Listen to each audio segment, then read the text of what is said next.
और कोई प्यार नहीं करता।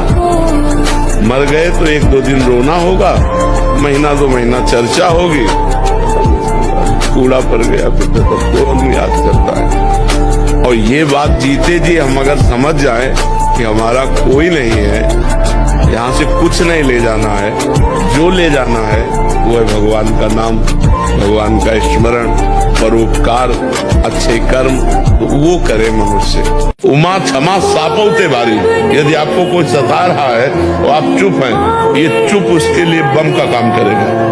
अगर हमने कुछ बोल दिया तो बचत हो जाएगी, अगर हमने बोला नहीं तो उसको भोगना पड़ेगा और तत्काल कोई न कोई उसके ऊपर अटैक होगा, काल का, माया का, वो झेल नहीं पाएगा। ये सिद्धांत है। ऐसा नहीं है कि वो ऊपर वाला देख नहीं रहा, मालिक सबको देख रहा है। अगर आप शांत हो, चुप हो और आपको कोई सता रहा है तो एक दिन वो दुर्गति को प्राप्त होगा। आप चुप होकर देख लेना, वो 2-4 दिन उन्नति दिखाई देगी, लेकिन वो ऐसा नष्ट होगा कि बिल्कुल बात समझ लो। इसलिए सहनशील उन्नति को प्राप्त होता है और क्रोध करने वाला अवनति को प्राप्त होता है। आप सहनशील बने। जिनको हमने देखा नहीं है उन पे विश्वास करना, और जिनको देखा नहीं किनको बोलना पड़ेगा ना, अदृश्य नहीं किनको। आप हमें बोलना हो ना कि जिनको का मतलब आप किससे ले रहे हैं, भगवान से ले रहे हैं, किससे ले आए? आपने अपने को देखा है? तो जैसे आप बिना अपने को देखे विश्वास कर रहे हैं कि आप हैं। अभी तो अज्ञान से आप अपने को स्त्री मान रहे, लेकिन आप हैं ना, कुछ भी हैं, आप हैं ना, आप मानते हैं ना अपने को। ऐसे वो है जो तुमको पैदा किया है, जो चीज के तुम अंश हो। शरीर को पैदा करने वाला पिता, और पिता को पैदा करने वाला भी पिता, और सबका परम पिता कोई है ना। तो जैसे तुम हो, अपने को जाना नहीं फिर भी मानते हो, ऐसे मान लो तो तुम जान जाओगे। तो आप अपने को जानते हो? कैसा साल का शरीर है तुम्हारा? 47 साल हो गए 3.5 हाथ के मकान में रहते हुए, कभी एक सेकंड अपने आप को नहीं जानते। जाना है आप अपने को, तो फिर आप कितनी बुद्धि रखती परमात्मा को जानने की? आप ये कैसे कह सकते हैं कि मैं उसको कैसे मानूं जिसको देखा नहीं? आप अपने को नहीं देखा तो आप मान रही हैं कि आप हैं, और आप ये भी मान रहे हैं कि ये ढांचा आपका नहीं है, ये जलेगा मरेगा। एक समय तुम थी बच्ची, आज थी जवान, धीरे धीरे वृद्धावस्था, धीरे धीरे मृत्यु, तो ये जलेगा ना।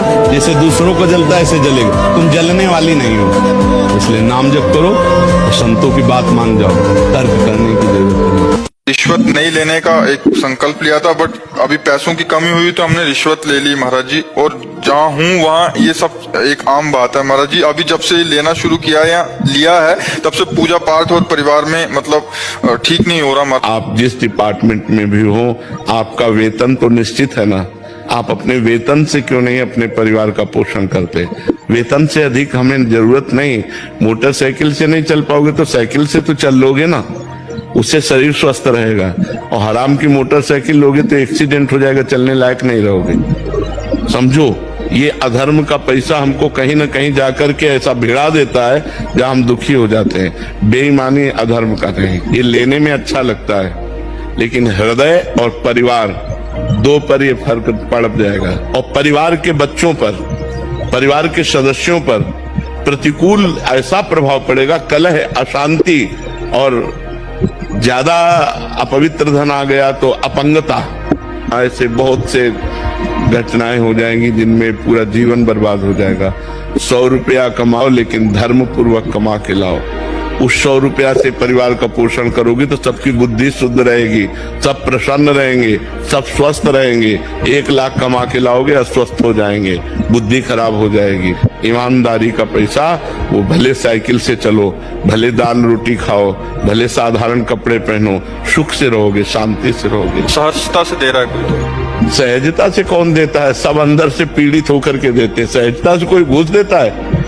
सहजता से वो तुम्हें केवल बातें बनाने के लिए कह सकते हो कि भाई उसने प्रसन्नता से दी। प्रसन्नता से कोई घूस देता है?